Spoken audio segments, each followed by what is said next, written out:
Hi guys. Thank you, Zach, for having us on today. For any of you guys that don't know us, I'm Katelynn. I'm Jacob.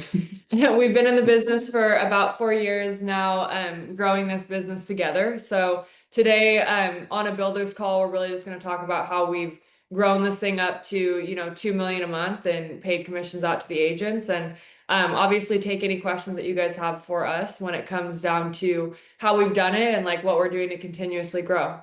And again, I just want to say thank you, on my behalf for Zach having us on this call. I think it's important to start with like a little bit of a backstory on where we're kind of coming from, where we've been, and just our journey through building this business together because it wasn't always seamless, right?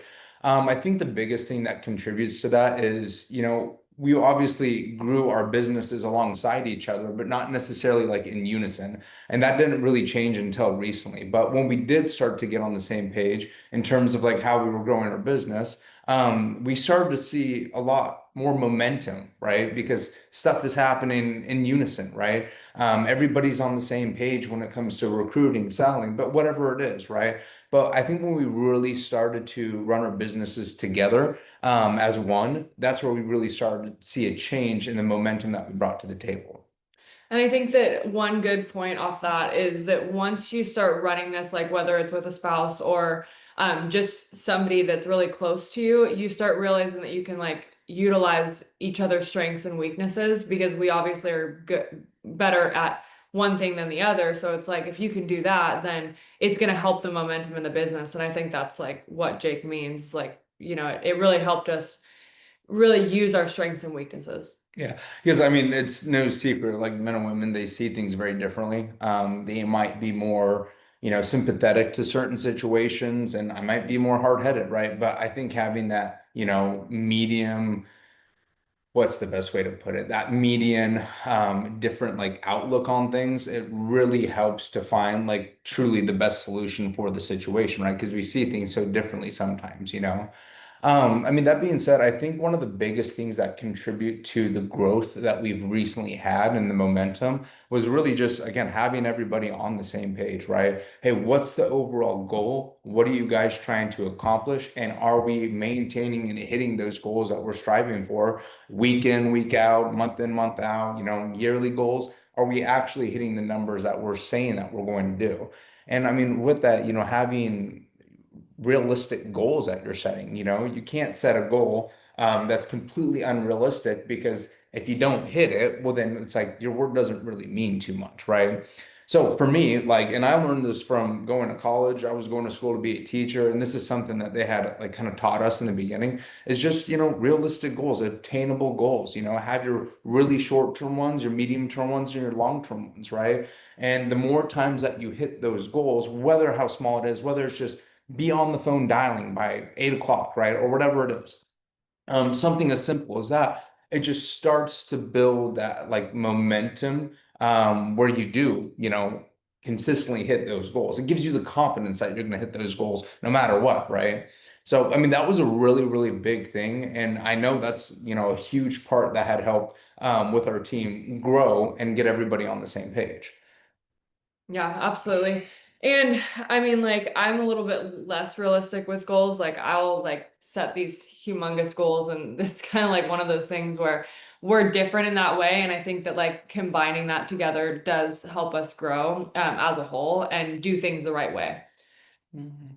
Also, if anybody has any questions throughout this call, Zach, I don't know if that's okay. Can we do questions and stuff? If anybody has questions, feel free to put them in the chat, raise their hand, or talk, anything that has it, or anybody that has anything. Just feel free to let us know. But I think one of the biggest things too that really did help was obviously leading from the front at an extremely high level, right? I mean, we were both, yearly Hall of Fame producers at a very high level where, I mean, man, between the two of us, I don't even know how Yeah. much production we did, but in the past 4 years, it's been over what? $4 million almost of issue Yeah. paid premium between I just the mean, two of us personally producing. yeah, I So think that like I always say like I don't think that like we'd be here if we didn't do that. Just because leading from the front is really what allowed me to start growing my business because people were seeing what I was doing and they were interested in the opportunity. And then you can duplicate yourself time and time again if you are actively doing it. So it's like when I bring people into the business, like I'm very honest and upfront about the fact that, it doesn't matter what experience you've had in the past, you're gonna have to lead from the front to be able to duplicate this process because this business is different. And like I mean, it's fun. Like if you make it your life, like it is fun to sell. It's fun to, share the opportunity with other people and really develop people into big leaders. So that's one thing that to touch on like the recruiting side of the business is like really having like being very intentional with your calls, like your opportunity calls with the people that are interested in the business and like being completely transparent about the opportunity and letting them know that like you're looking for people that want to move the needle with you. So it's like I don't want to bring people into the business that don't like have that fire that they want to actually do something here. They're going to be lazy, part-time, whatever the case may be. Like, don't bring those people into the business unless you want to babysit and hold their hand the entire way through. yeah. And I think the biggest thing is like, especially in the beginning, when you don't necessarily have a team, you don't have anything that's been, really built up, you're struggling to find that foundation. I think that's when we are a lot more lenient with, working with those people who may not necessarily be on the same page as you are in your business, right? And that's where you can kind of get lost spending some time on people that don't necessarily care, right? Don't want it as bad as you. And you're just constantly pushing them and pushing them and pushing, trying to get them to do more and want more for themselves. But at the end of the day, they just don't care enough to want it, right? And that can be extremely exhausting in the beginning because that's something that I dealt with is like trying to figure out like why isn't this working for me, right? Why am I bringing these people in? Why is it hard for them to stick? Like, what am I doing wrong? How can I get better at that? And that's where going to events like Ignite, convention, talking and working with other people in the business really shed some light on some of those things that I was doing wrong, or things that I could have been, doing differently. But I mean, I think the biggest thing that really contributes to that is, we can spend too much time being like meticulous and holding people's hand in this business. If you are producing at a high level and you're on Zoom, you're unmuted, your team is able to watch and see what you're doing on a daily basis in terms of sales, your appointments you're running, whatever it is, like that's the best kind of training that they could possibly have, right? They're seeing everything real time, right? They can ask questions off of that. But I mean, that is literally one of the most important things. And that's where I started to see a large amount of growth is where people were literally just able to copy and paste what I was doing because I was doing it 8 times a day. I was running multiple presentations. Now, does that mean I was selling them all? No, but they see the ups and downs, right? They see the sales I don't close. They see the stuff that everybody deals with that, it's just super important to be transparent with that so everybody's on the same page and understanding of what it looks like to find success in this business. And I think we know at the end of the day, it's setting yourself up to be in the position where you have enough opportunities to close enough, right? I always do this with agents where they're maybe potentially struggling, where they're wanting to move the needle to the next point, where whether it be, I mean, typically personal production is where I'm going to do this with. But you look at someone's situation and you ask them a question. Hey, out of 10 presentations, how many deals are you closing? Okay, well, first let's identify what a presentation is. I believe a presentation is anything past intro, after writing down, your info on a pen and paper, getting somewhere into the building value and financial inventory, right? And obviously anything past that. So out of 10 presentations, how many are you closing? If you're closing 1 to 2, great, you're closing the laydowns. We can go back and focus on, objections, spend more time there, spend more time on where we're losing these different people in our presentations, right? If you're closing 3 to 4, I'd say it's probably just about average. Where you're going to see just the average person that's decent at objections close, 3 to 4 presentations out of 10. Anything past that is going to be where you see your top performers, and it's like you're good, but like the 3 to 4 presentations is going to come with time. right? And getting past that, it's just going to come with time. As you're in the business more, getting more practice, as you're getting better at what you're doing, you know? A big thing with that, like a second kind of question to that is how long is it taking for you to get those 10 presentations in? I can't tell you how many agents, you know, in their first, you know, couple weeks, months, it takes them maybe a full week to get those 10 presentations in. In turn, you see them close 1 to 2 deals a week. Right. Well, it makes sense if you break it down and look at it like that, right? But then you look at what these top performers are doing, and they're doing 30, 40, 50 presentations a week, right? Well, it's like no wonder why they're closing more, you know? They're literally just providing themselves with more opportunity to get in front of people and close. So that was an extremely helpful thing with me when I started to see things like that. And it just makes a lot of sense to people when you put it that way, you know?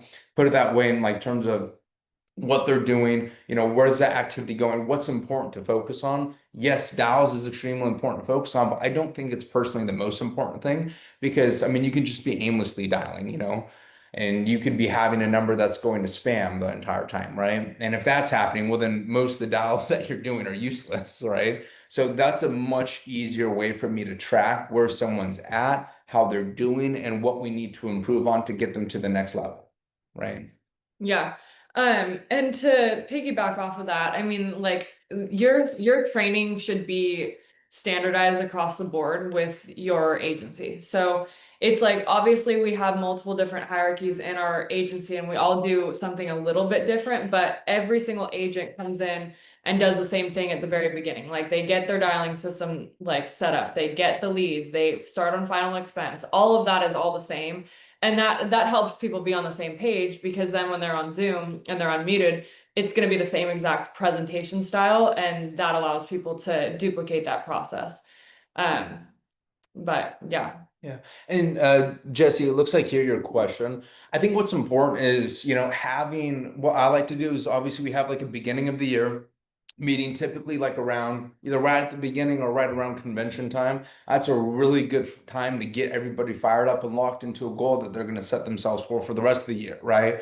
And then, you know, biannually check-ins. So 6 months into it, like we just did one at the end of May, beginning of June where we went over those goals, how we were doing, if we're on track, what that progress looks like, right? But I mean, of course, you know, if you do have weekly meetings with the team or your people you're working with, like that's where you can also check in, like what are your daily goals, right? And that's where that's really important. Make sure you're on track for that. So are you getting those presentations in, right? Are you closing a deal a day? If you're closing a deal a day, shoot for two a day, right?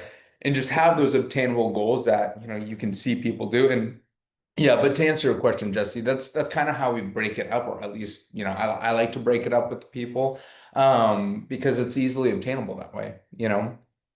Yeah, I mean the events are definitely ones that I feel like the events bring momentum. We do a lot of lock-ins too, so if you guys aren't doing lock-ins, that's something that's really helped us grow, getting a bunch of people together and helping people get there. Like I don't have no problem investing in people if they're willing to come out and actually put in the work to learn this business. Just continuously doing that. It definitely helps. We have we've essentially built this entire business virtually, which um I feel like is a little bit special just because we don't like a lot of people have offices and stuff and we don't have anything like that. So our way of getting in front of people is, holding them accountable to being on Zoom and going to these lock-ins and figuring out how you can get in front of them as many times throughout the year to build that relationship and connection and have them, be around you and watch what you do on a day-to-day basis because what we do on a day-to-day basis, like if someone just duplicates that, then they're going to see a whole lot more success. And sometimes it's hard, like if you're just on Zoom 24/7, like you want to get in front of these people as much as possible. So lock-ins are crucial. Yeah, if you guys don't have an office, like I think that is a non-negotiable, right? I mean, there was a point in time where we were doing them twice a month, you know, finding different parts wherever these new agents are, going out, meeting them, doing trainings, right? Doing team activities, doing whatever we can to get everybody on the same page and in front of them as fast as possible, right? So that was a huge, huge factor that contributed to, I mean, the momentum that we saw coming into our business. Um, with that, Oh my gosh, I lost my train of thought what I was going to go into. But again, lock-ins extremely important. If you're not doing that, start. And it doesn't have to be anything, crazy. Just get in front of everybody. Oh, that's what I was going to talk about. I was going to talk about like how crucial it is to get an agent paid as quickly as possible. If you don't get them paid their first week on the phones, like the I would say that the rate of them potentially falling out or not seeing the success that they're looking for is drastically increased, right? Because it's like, I mean, I want to have clear expectations for everybody that comes into the business, right? Hey, you need to get your exam done, right? Once you get your exam done, you pass your test, apply for your license, right? Once your license comes back, you start doing your contracting with the carriers. But like in the meantime, there, once you pass your exam, after you submit all your carrier contracts, like we need to be on Zoom like daily, every day, all day long, right? Where you're starting to prepare yourself. Hey, this is what you need to do when you're getting on the phones. Like this is what your expectations are to know, right? You need to know your presentation from start to finish, what that looks like. If you don't know what that looks like and you try to get on the phones, well, you're going to struggle with even closing a laydown, right? If you can't close a lay down, then you're just going to start blaming things, right? You're going to blame the leads. You're going to blame the train. Well, it's like, no, your expectations weren't set correctly prior to getting on the phone, and it's like you're setting yourself up for failure, right? So one thing that's extremely powerful is just having an agent send you a recording of your presentation or of their presentation, right? Literally, because it's like I think we all understand that when we are doing our presentations, like not just reading it does not do it justice, right? Like in your head, you have to say it out loud, right? You have to. That's the most important thing. So forcing someone to send you a recording of that, listening to it, checking in, like dude, if you can do that, that's fine, right? You just need to know the direction that you're taking your client when something happens, right? And yes, like we have the script. If we're working virtually, it can sit right in front of us. But at the end of the day, that's not going to mean whether or not that you're going to have to follow it the entire time. What if they give you an objection, right? What if they throw you off? Are you going to know how to get back on track, right? So that's why it's so important to know that foundation. So if they do say something to throw you off, you can, get tracked and go back on to what you were talking about. Yeah. You have anything to add on to that? No, I mean, not really. Like at the end of the day, Jake's great at developing agents based off of just listening to what they're doing and helping them through it. So like guiding them through. Like everyone's sales process is going to be a little bit different, but at the end of the day, sales is sales. So it's like if there's certain things that like agents are losing clients over, it's usually easily fixed if that agent is willing to send you the recording or just be on Zoom with you so that you can listen to them and help them through the presentation, you know? Yes. Um, did most of your team come from warm market or social media? I mean, my entire team has come from social media. I don't have really anyone that was warm market for me. And if they did come in warm market, they actually just didn't stay. They weren't a good fit for the business. So, social media has been huge from the very beginning for me. I mean, from leading from the front, having success early on, and then reaching out to people. I do outreach now. I focus on content. I focus on outreaching to different sales industries and getting them on the phone so that I can figure out like what exactly like is their pain point, like what are they looking for in a new opportunity, and why are they even open-minded enough to hop on the phone with you? So like really digging deep there, but warm market, no, I don't have any of those. So funny. I literally asked if you were speaking Spanish. I'm definitely The not. Zoom AI, it was kind of funny thing. Yeah, Blake, I mean, for me, I've had some people, two of my managers are warm market. One was from high school that I knew, and the other one, Jared Christ, and the other one was Guillermo Garcia. He's from college, right? I think a big thing that helped us with me too, especially with recruiting, is like finding your niche for the most part. Like for me, when I graduated or when I was in college, I was in a fraternity. That was a really good kind of tool to start reaching out to people with, right? You just find this common similarity, easy way to spike a conversation with some of those people, right? But yeah, I mean, other than that, it's literally all social media. Instagram, LinkedIn, whatever it is. I mean, all social media besides those two. But then I think like commonly too, those people, in your business are just going to naturally go into your warm market. Like another one of my leaders, Kyle. He has done really well bringing them with his warm market, right? Because he knows a lot of people down in LA. And then, like Luke's saying, they just open up an office and they're getting a ton of people out there for their office opening. But I mean, yeah, I think you need to take advantage of both, right? Because you can't limit yourself to just warm market, and you always have to have something that's going to bring like a new individual in, whether it's ads, DMing, whatever it is, right? Whenever I look at my schedule and if I don't have at least like 7 recruiting calls a day, I know that I have to do something else. Like I have to add on to what I'm doing. So it's similar to the sales process. Like you're obviously not every single call is gonna be somebody that you want to work with, and vice versa. But it's like if I don't have enough like, recruiting calls on my calendar, I know that I need to do something different. Like I need to send more messages. I need to utilize different platforms. I need to run an ad. I need to boost a post. I need to do something to get people in front of me. Because I don't like wasting time. Like I don't want to like look at my schedule on Monday, Tuesday and be like, why do I not have calls? Like I'm going to invest the money back into like building this thing as much as I can so that I can get the activity in. Yeah. And Nicole, your question here, how often would you suggest lock-ins for agencies? Um, I think it really depends on momentum. If you haven't met a lot of these people, I mean, typically I would just say once a month, right? Do something to get in front of people, right? I think, whether you do potentially more is going to be dependent on where you have new agents coming in and where momentum is. If you have a group of people, say in Arizona, that you need to get rolling, we'll go out there for a couple days, get in front of them. I think the fastest that you get in front of people is, extremely important. So, I mean, rule of thumb, we will do one at least once a month.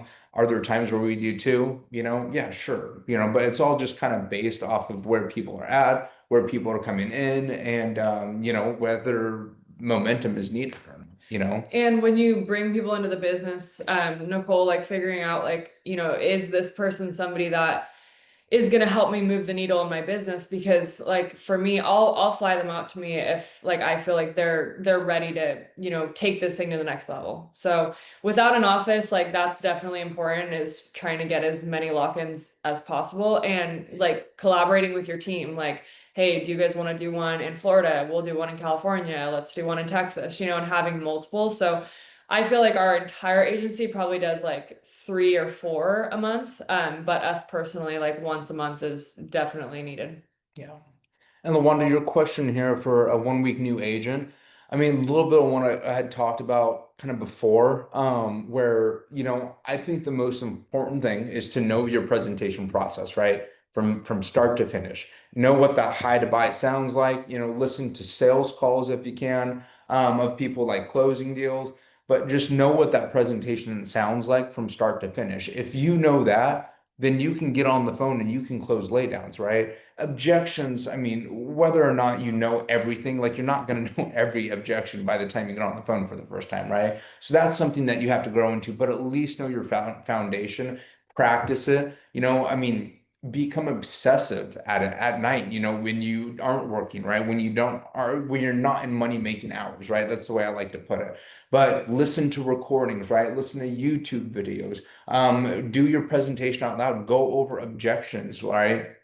Like when I was working at Costco, kind of making the transition coming into this business, my 8 hour shifts as I was running around the parking lot pushing carts and stuff, I would just go over objections in my head the entire time. I needed to do something. I was doing mindless work. It's like might as well try to prepare myself for the best I can, to be on the phones. And at the end of the day, like I think we overlook the importance of literally just knowing your presentation and not necessarily relying on reading it off a piece of paper. Like that's our moneymaker. If you get good at that, like the money will start to come in this business, right? But you have to take the time and get good at it. And the most common thing that I see with people that aren't seeing the success that they want to in this business is that they literally don't take the time to learn that, right? But it's like, of course, that makes sense, right? You're taking time to learn the one thing that's going to allow you to consistently get people on the phone and close down deals. So take your time with your presentation, know it like the back of your hand. you know? And like one-on-one time, like I totally get it. Like you're looking for that more of that like one-on-one with like your upline or your team.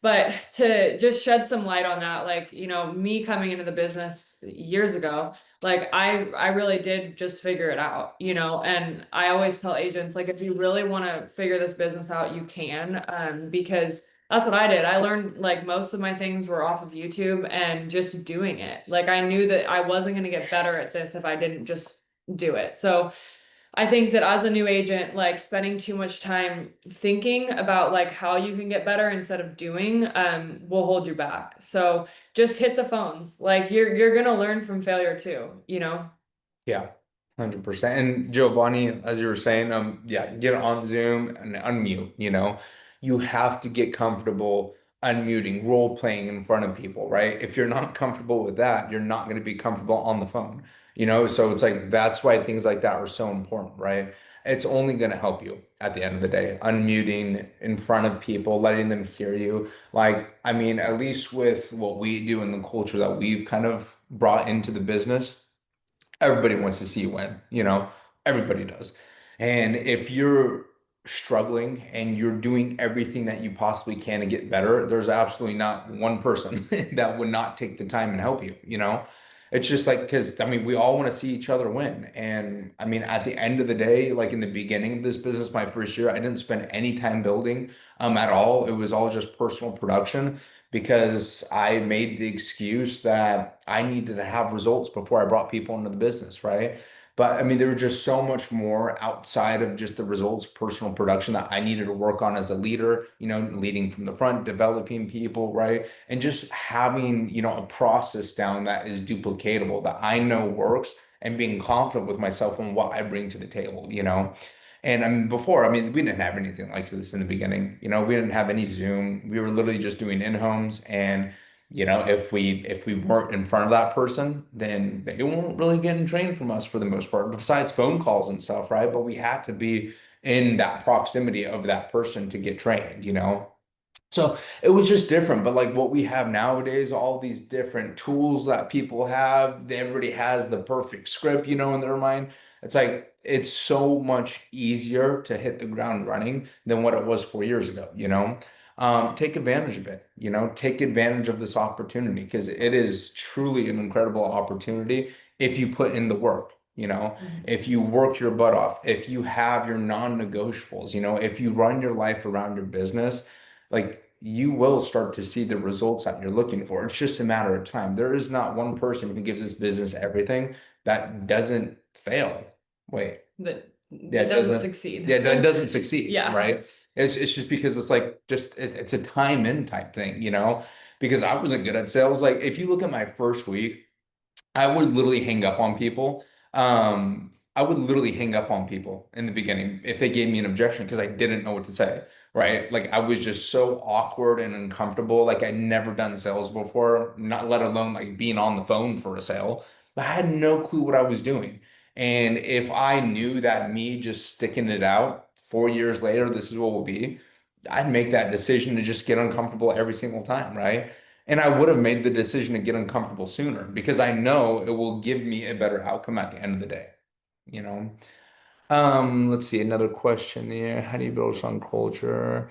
Um, that's a good question. I think it can be very different for a lot of different situations. Offices, I mean, have your non-negotiables.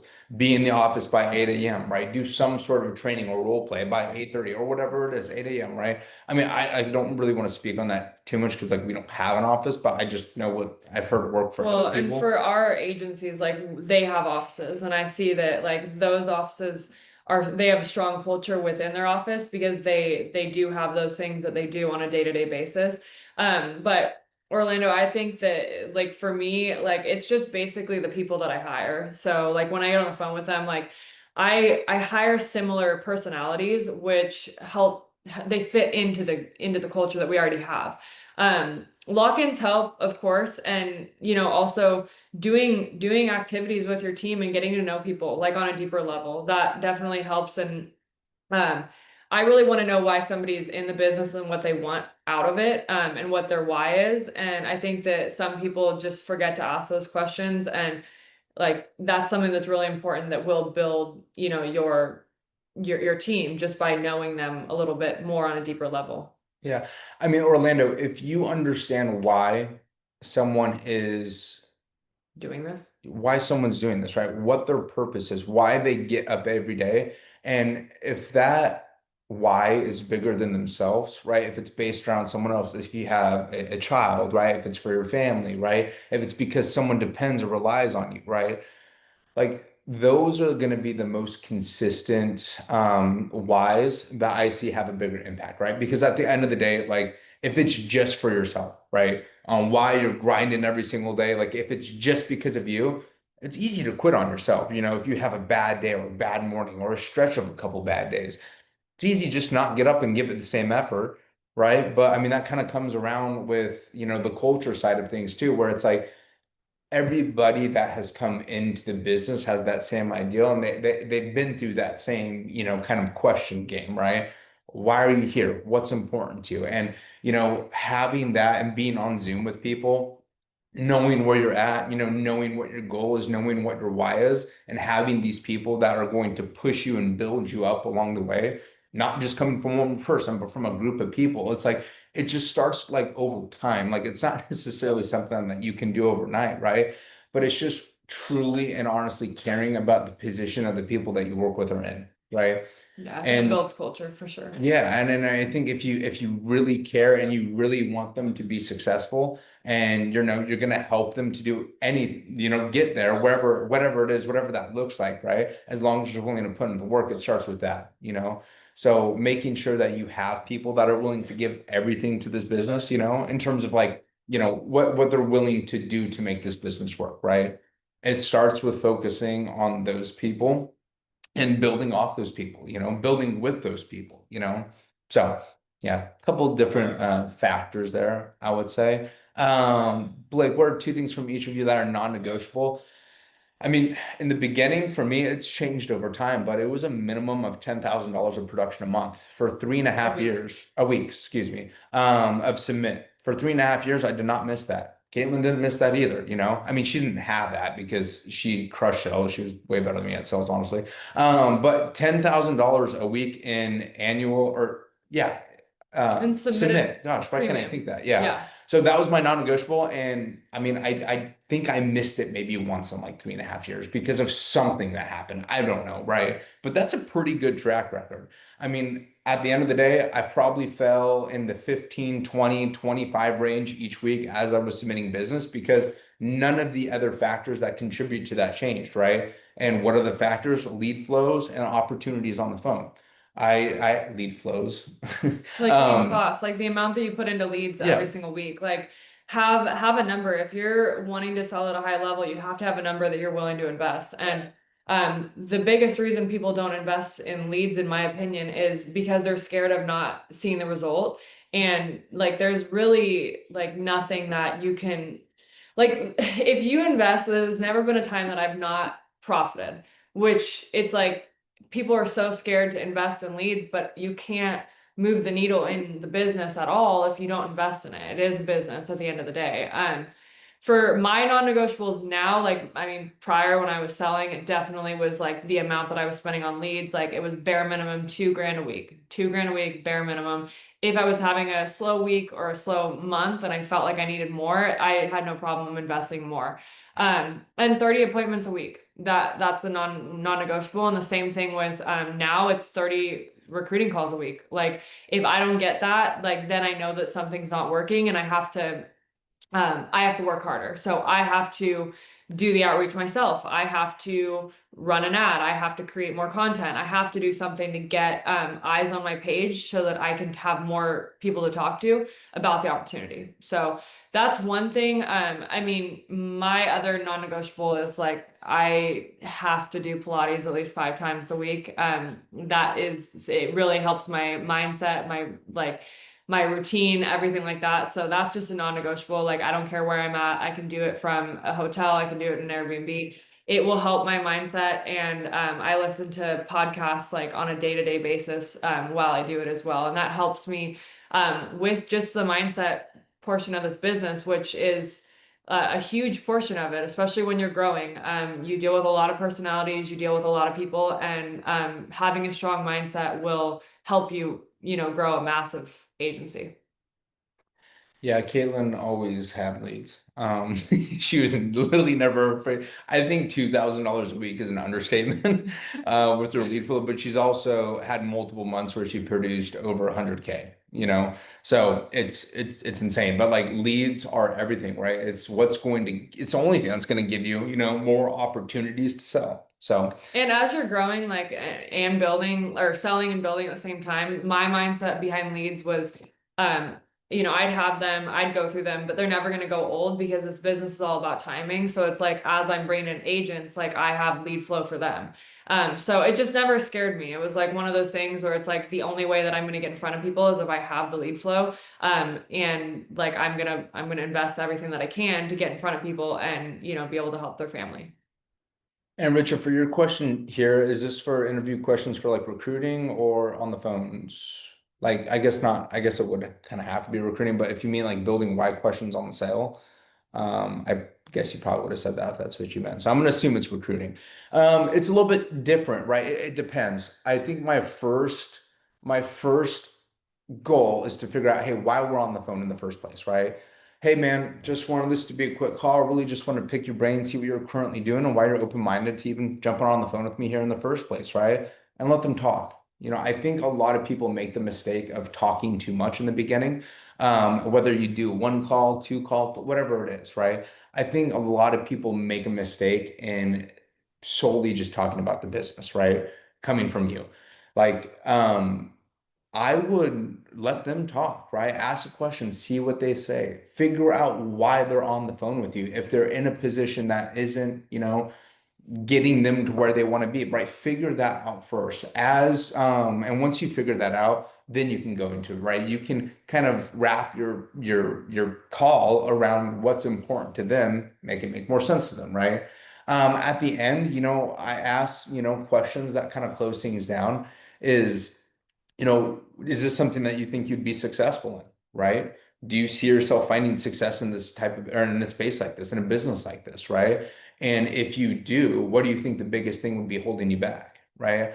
I always like to end with that because it gives me a really good understanding on where they're at, what their position is, and really just like their confidence level, because they're going to let me know what's going on there. But those are just some. I mean, Katelynn, I don't know if you have anything different because we do our I calls a mean, little we different. do them like, I mean, we do pretty similar. Yeah, when it comes down to getting people on the phone, like I do want to figure out what their why is and why they would want to be in an opportunity like this. But I also do ask, like, have you ever been in sales before? Have you ever been commission only? Like, are you willing to bet on yourself? Are you willing to go through the hard times as well? And just making them realize that this is like, it's a simple business, but it's not always going to be easy. So are you willing to go through that to really make this work? So that's mainly it. I can't really think of any other specific interview questions that I say. I mean, yes, like I do want to know if like by the end of I do 2 call closes. So by the end of it, I want to know like if they do feel confident that they could be successful in this space and if they feel like they're going to bring value to the culture that we've already built, you know? Yeah. So those are pretty much it. But as far as like new agents, final expense, honestly, I I mean, love silvers, honestly. like silvers, golds, like we use the ILC a lot. I know that there are like agencies that will run their own final expense ads, and I think that's really smart as well. It really comes down to like how you're training your agents and like how much time they're putting into it. At the very beginning, like, having the expectation that they're going to have to dial a lot in order to get good at this is what we train our agents off of. That's what we did.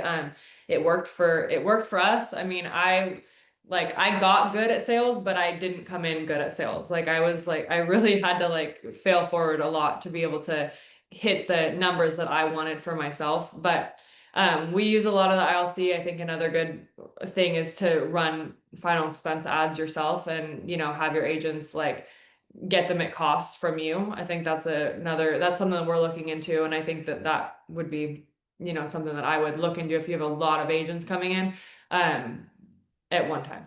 Yeah, I mean, with what I see with like ILC, silvers, golds, is that like they're always there. They're cheap and they work.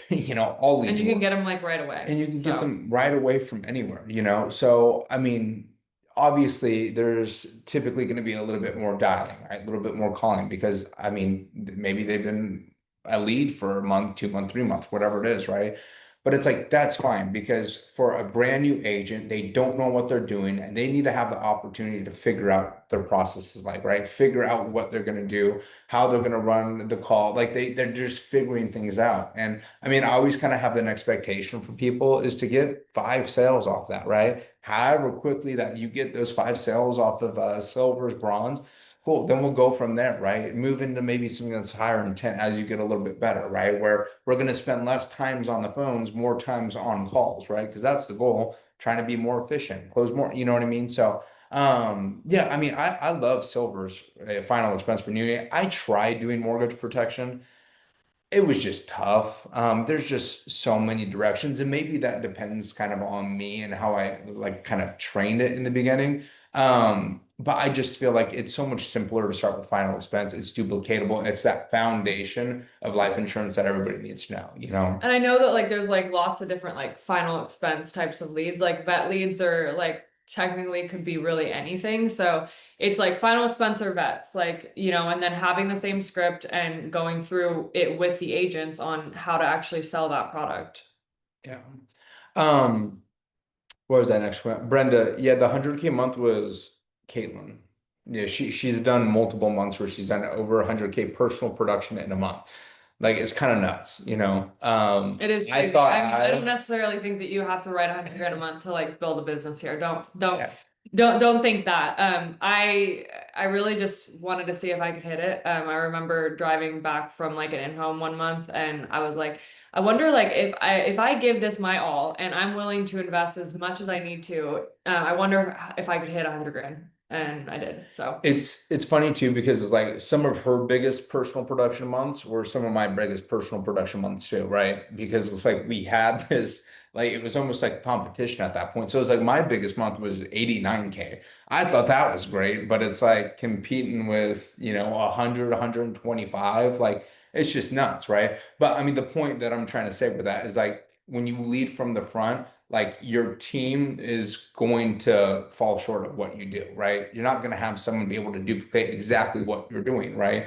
So if you shoot super high and you show numbers like that, like your team will fall, relatively close to that for the most part, right? Especially your top performers. And that's why, like, leading from the front, we keep on saying that, but it also means that, like, the reason that I was doing it as well was because I wanted to be able to reinvest back into my business and my people as well. So, like, that was really big for me. I wanted to be able to provide lead programs like I had, like, I wanted to be able to do the lock-ins. I wanted to be able to get like fly out to agents, have them fly to me. And the only way that I could do that, because I didn't come into this business with money, I needed to be able to sell to be able to do that. And that's was really my main why. And that really helped me grow. Blake, your question on first notice a shift in the way you spoke about your business with conviction and confidence. That's a good question. Yeah, I don't think it was a specific size of business. I think it was like a level of developing myself personally, confidence, like knowing that as I was doing more recruiting calls, right? As I was talking about the business, being better at speaking on things like this, right? Those are all things that contribute to that, and it's really just because I mean, I don't know. I think the best way to put it is just obviously being really confident in what you bring to the table, right? Knowing that what you're doing works, right? Knowing that it's duplicatable. And as you confidently start to get people plugging into that process, that system, and them starting to see success, like I think it stems from that, at least with me personally. I'm sure it's different for other people, but like for me, just being confident that what I brought to the table worked, and Yeah. that it was duplicatable. For sales, it just really came down to when I felt like I could do it like in my sleep. Like I had done so many presentations that like it was like second nature for me. So that confidence came from doing it like time and time again and seeing the success.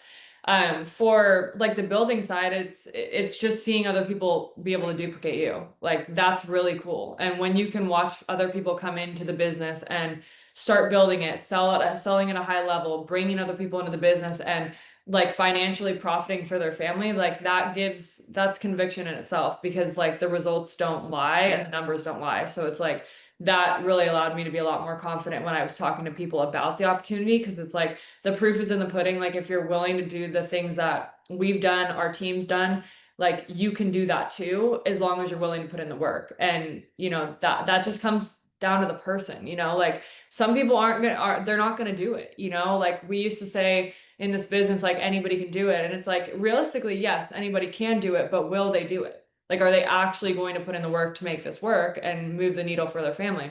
If they're not, that's like not on you. Yeah.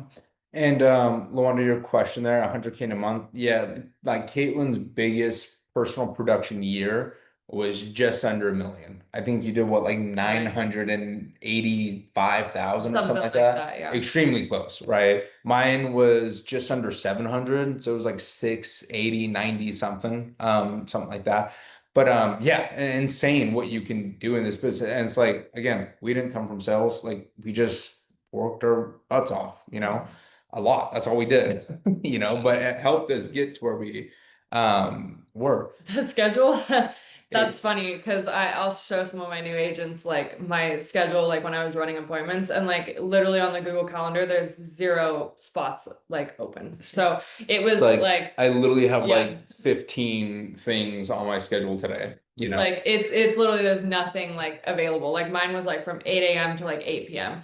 And running in homes, like, you know, you're kind of all over the place, but I mean, like the biggest thing when it comes to this business is like if you're willing to sacrifice like the time now to really like make this work, like it's so worth it in the future. Like for what it's done for like us and our family, like I'd do it all over again if I had to, just by what it's done. And you know, it's clearly not going to be the most easy thing, but like we are in a position like in this business where you can truly gain generational wealth for you and your family and your why. It just takes sacrifice. And like if you're willing to do that, then yeah, it's going to be a lot of hours, but it's definitely worth it. I wouldn't trade it for the world. Yeah. Thank you guys for your time though. Do you guys have anything else? We We're really here. appreciate it. Any last minute questions? Don't want to keep you guys from your day too long. Yeah. There's nothing else though. Really appreciate, the opportunity for having us on here, Zach. Hope you guys all took something from it. I mean, I know we talked about a lot there, but yeah, if you guys have any questions, you can find us on social media. Do you know Yeah. your handle? It's just like Caitlin Carmela. But yeah, I mean, like we're very relatable people. We're nothing special. We work really hard and we have strong whys. So if you guys can figure those two things out, there should be no reason that you can't take this thing to the next level. Thank you guys. Appreciate the time.